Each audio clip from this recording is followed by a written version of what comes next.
안녕하세요. 맥킨의 지혜투자클럽입니다. 에코프로 어제 오후에 발표되었던 공매도 전면금지 소식에 오전장에 숏커버링 매수 물량으로 상한가를 기록하면서 다시 2차전지 대장주로 등극을 했습니다. 에코프로가 향후에 주가 100만원 돌파가 기대되고 있습니다. 이 부분 한번 살펴보도록 하겠습니다.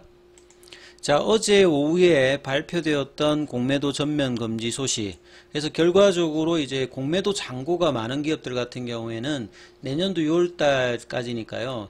이 8개월 동안 이제 신규로 이제 공매도를 못 치지 않습니까? 그러면 이제 이런 어떤 공매도를 못 치기 때문에 연말에 이제 배당 관련되는 이슈로 상한 이슈도 있습니다만 이 숏커버링의 어떤 기대감으로 신규 매수세가 들어오고 이에 따라서 급격한 어떤 주가 상승에 따라서 숏커버링 관련되는 매수 물량들이 나올 수 있는 어떤 가능성이 높은데요. 이제 그러함을 에코프로는 반영하면서 오늘 이제 강력하게 상한가로 좀 들어갔죠.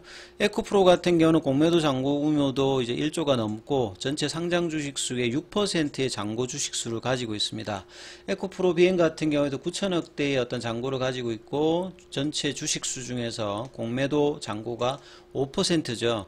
이러다 보니까 장 초반에 공매도 이제 숏커버링 관련되는 수급이 유의되면서 가장 강력하게 11시 전에 이제 상한가에 좀 안착하는 모습을 차트상으로 좀 보였죠. 분봉상으로 보시게 되면 아침에 이미 이제 갭이 떠서 70만원대 초중반 정도를 주가를 유지하다가요. 이후에 이제 살짝 좀 내려가는 흐름을 보이다가 이내 이제 꾸준하게 올라가면서 10시 57분에 82만 8천원대 흐름의 주가 흐름을 기록하면서 상한가에 안착을 했습니다. 지금 공매도 상한가에 이제 매수 잔고 잔량이 10만 주가 넘게 있었죠. 자, 이 흐름 속에서 에코프로 비행 같은 경우에도 상한가에 들어갔다가 살짝 풀려 있고요. 예, 포스코 피츠행 같은 경우에도 상한가를 한 11시 42분 정도에 있다가 이제 살짝 내려와 있는 어떤 상태이죠. 굉장히 강한 흐름의 2차전지 상승세가 그간의 어떤 하락을 다시 이제 돌리는 어떤 흐름들의 모습들이 지난주 이제 양봉 이후에 이제 이끌어가는 어떤 흐름들이 계속 이제 되고 있는 어떤 상황이죠.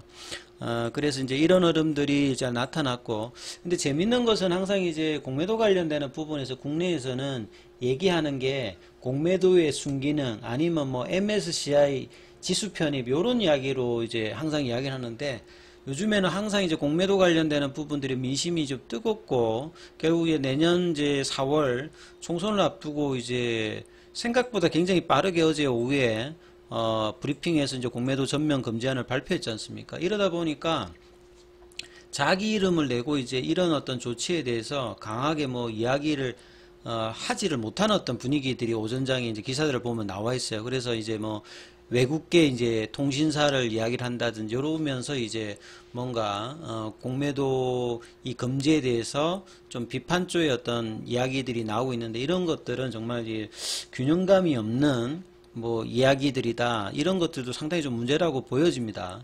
그래서 MSCI 이제 선진국 지수 편입에 걸림돌이 된다. 그래서 블룸버그 통신발 공매도가 이제 공정한 가격 형성을 제하고 신뢰를 해친다고 당국이 주장하고 있는데 오히려 공매도를 금지하는 것이 시장을 덜 투명하게 만들 수 있다.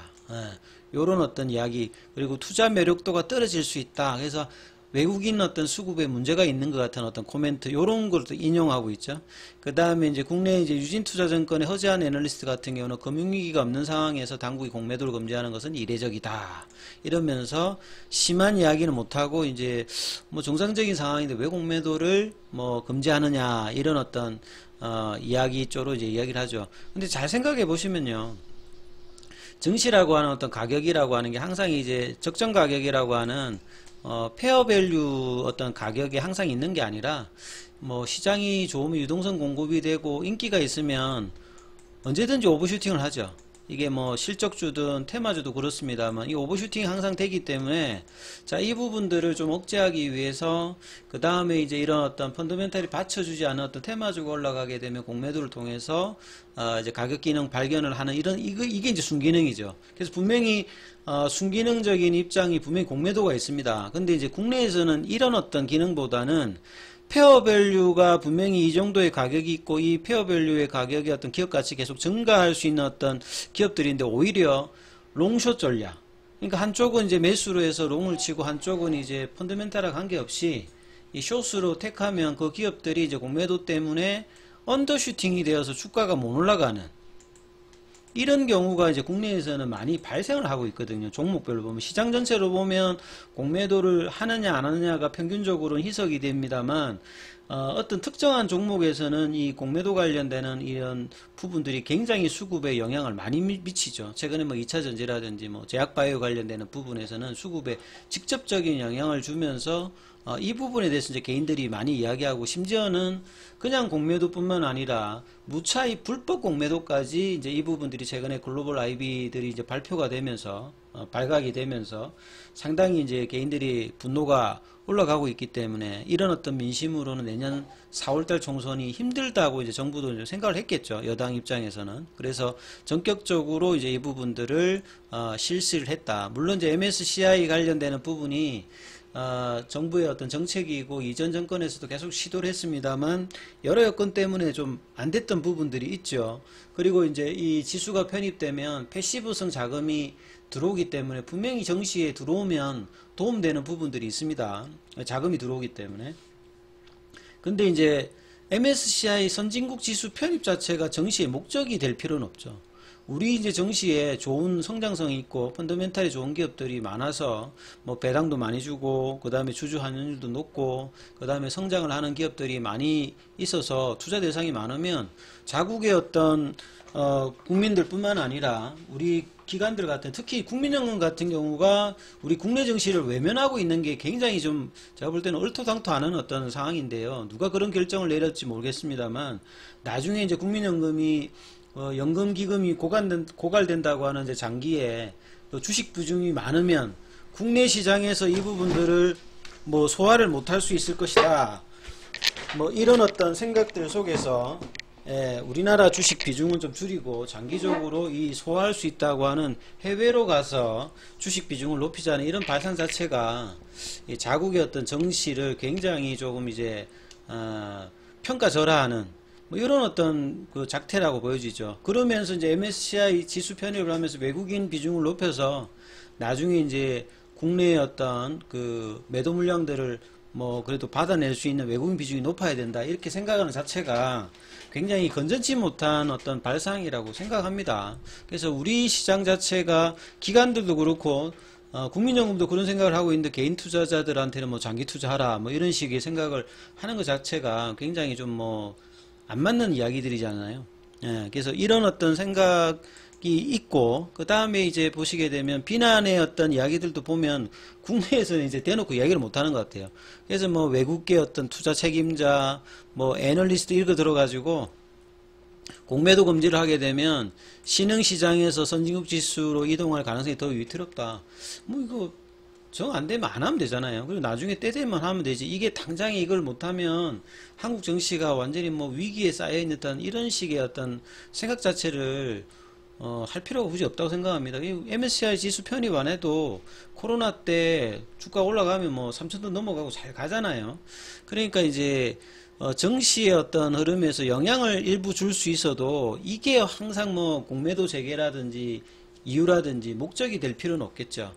그리고 이제 공매도에서 이제 제도 자체에서 굉장히 기울어진 운동장 관련해서 지금 제도 개선을 해야 되는 상황인데 그걸 하지 않고 굉장히 불편한 어떤 제도를 시행하는 것들에 대한 문제는 달지 않고 지금 진행되고 있는 공매도 제도가 마치 정상적인 것 같이 좀 이야기를 하고 있으니까 이런 것도 상당히 문제죠.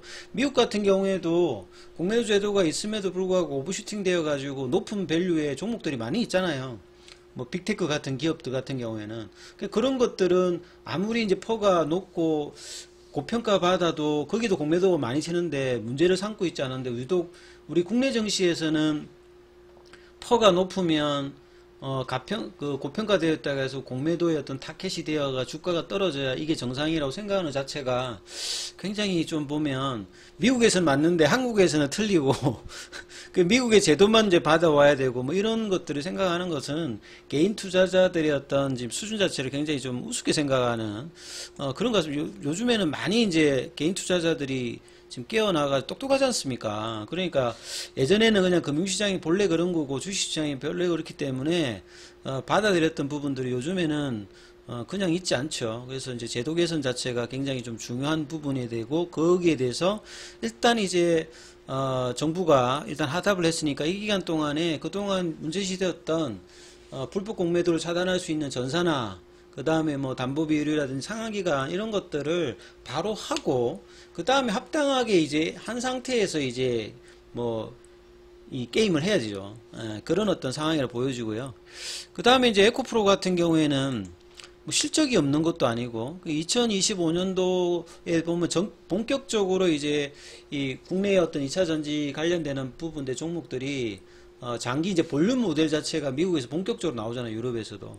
그러니까 초기 얼리 스테이지에서는 고가의 어떤 전기차들이 많이 나와서 좀 일반인들이 사기가 좀 불편했습니다만 가격도 좀 낮춰져서 대량 모델이 이제 주행거리도 이제 3원계 이제 양극재 같은 거라든지 음극재의 어떤 그 소재의 어떤 이제 개선을 통해 가지고 이제 주행거리가 이제 적정하게 내연기관 차에 불편함이 없을 정도로 지금 나오는 어떤 그 모델 자체가 미국에서 유럽에서 2025년도에 본격적으로 나오기 때문에 여기에 준비하기 위해서 그 소재단에 대한 어떤 투자 자체가 이 몇 년 동안에 집중적으로 되면서 바인딩 계약으로 몇 년 동안 실적이 잡혀 있으면서 성장 가드로 달리고 있는 2차 전지가 단순히 주가가 급등했다고 하는 거 말로 이 밸류에이션 고평가를 받고 있는 것 자체는 미국에 그러면 빅테크 기업들이 받는 어떤 밸류에이션하고 비교해 보면 거기는 맞고 한국에서는 그런 밸류를 받으면 안 된다. 그러니까 단기적으로 급등했다는 걸로 장기적인 어떤 밸류에이션을 평가받는 것들이 저평가받는 것은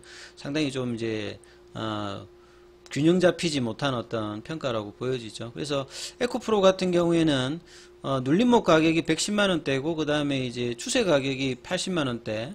그 다음에 이제 정말 많이 빠지면 제가 한 70%까지 정도 빠질 수 있다. 역대급으로 본다고 하면. 근데 최근에 이제 결과적으로 보게 되면 60만 원대가 이제 보시게 되면 한 60% 정도거든요. 그러니까 한 60% 정도 조정을 보여주고 일단은 반등을 보여주는데요. 그럼 반등을 하게 되면 이제 추세 가격 라인이나 눌림목 가격 라인까지 올라갈 수 있고, 이 눌림목 가격 위로 다시 올라가게 되면 전고점 돌파를 이제 기대할 수 있는 어떤 부분들이 펼쳐지거든요. 그래서 오늘 상한가는 상당히 의미 있는 가격에서 상한가가 나왔고, 이 공매도 금지 기간 동안에 다시 이제 강한 라인으로 올라갈지 여부는 요 이제 80만 원대 이제 이 가격들이 안착되고 100만 원대 라운드 넘버 가격이 넘어가면서 110만 원대의 어떤 흐름들이 어떻게 되냐에 따라서 향후 중기적인 흐름들도 바뀌기 때문에 이 부분 좀 살피시면서 흐름 판단해 보셔야 될 것 같습니다. 여기까지 하겠습니다.